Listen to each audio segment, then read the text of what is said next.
Let me deconstruct post-production immersive audio for you because it's a lot to digest. So this won't be on ambisonics or recording techniques, but on how 3D sound is created in post, since this is relevant now to the music community.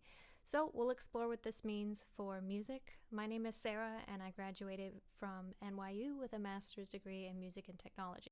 So music labels and engineers have been pushing this augmented reality style audio for years now for the purpose of advancing technology, improving the listener experience, and from the perspective of labels, getting ahead of the game and selling more music. Two problems have stunted its growth thus far, and that is the logistics of the production as well as the apparent lack of benefit to the consumer. Mixing something to sound 3D for movies makes a lot of sense, especially when a helicopter is flying overhead and the audience member wants to feel like they are a part of the scene. But panning guitars overhead doesn't really make sense from a story or orientation standpoint. And that is where there's a theory that it will die out amongst music. However, Dolby Atmos and spatialized sound is still fairly new as of now, May 2023, in the music industry. Few producers and engineers actually have the setup to mix in Atmos, and the many that do don't often mix in the right way, and that's because they're pushed to show off what Atmos can do rather than just focus on the mix and what the mix needs.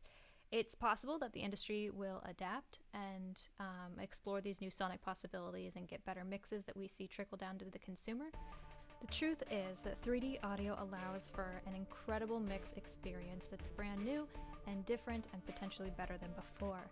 However, it does expose everything in a mix, so much so that amateur musicians may not want to have their music mixed in Atmos just yet. Before you could hide musical mistakes, and now that's just not possible. But on the bright side, there are some genres like metal that were just a wall of sound before, but full of virtuosity, that could really be picked apart and heard much more clearly with Atmos. So we have much more space to work with as mixing engineers. The sound is externalized. And what I mean by that is it sounds like it is not originating from inside someone's head, but you can actually feel like it's coming from around you, and that gives us the opportunity to experience what sounds like a better master as a result. Now, not everyone will like immersive music. There is something very intimate about hearing stereo in your head, something very personal, so it will always be a preference, but maybe stereo will be a vintage sound in the future, who knows? So we make digital audio filters using math. If you clap or play a sine sweep that has all the frequencies in a room, the recording you get back will have the affected frequencies. So if you subtract the original sine sweep from that, what you have is the effect of that room.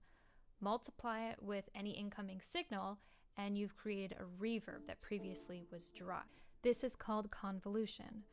When you choose reverb filters in music making, you'll notice that the real room samples are called impulse responses. That's the clapping. So binaural audio, so two speakers, is immersive audio condensed down for headphones.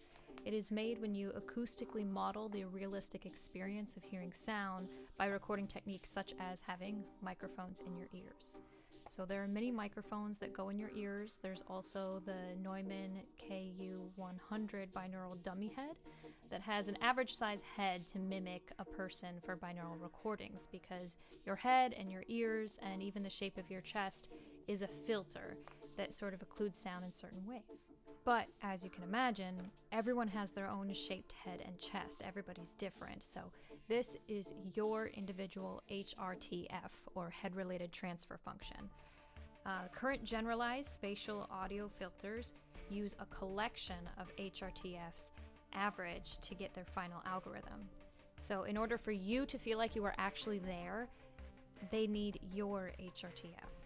So if you are going to fully believe the sounds that are around you, they have to know the shape of your head and chest, and only you can give that to them. So Apple has started measuring people's ears with the new iPhone. It takes pictures of your ears, and that's so that they can choose the most effective algorithm for you.